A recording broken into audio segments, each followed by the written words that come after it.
একবার এক চাকরির ইন্টারভিউতে কোম্পানির একজন বস একটা অদ্ভুত প্রশ্ন করেন। সেই প্রশ্ন শুনে প্রায় 200 জন মানুষ একদম চুপ হয়ে যায়। প্রশ্নটি এমন ছিল, মনে করুন এক ঝড়ের দিনে আপনি আপনার গাড়ি ড্রাইভ করছেন।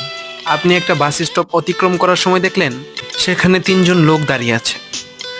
প্রথম জন একজন সুন্দরী নারী, যাকে আপনি মন প্রাণ দিয়ে ভালোবাসেন এবং সারা জীবনের জন্য কাছে পেতে চান। দ্বিতীয় জন আপনার খুব পুরনো এক বন্ধু, যে একবার আপনার জীবন বাঁচিয়ে দিয়েছিল।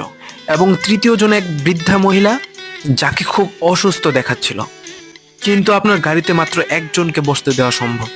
এমত অবস্থায় আপনি কাকে আপনার গাড়িতে উঠতে বলবেন? বৃদ্ধাকে, কারণ এটা নৈতিকতার প্রশ্ন এবং 3 জনের মধ্যে তার অবস্থা সবচেয়ে খারাপ। আপনি আপনার বন্ধুকে ওঠাতে পারেন, কেননা সে আপনার জীবন বাঁচিয়ে দিয়েছিল, কিন্তু বৃদ্ধা এবং বন্ধু দুজনকে বাদ দিতে হবে যদি আপনি আপনার পছন্দের মানুষটিকে হারাতে না চান।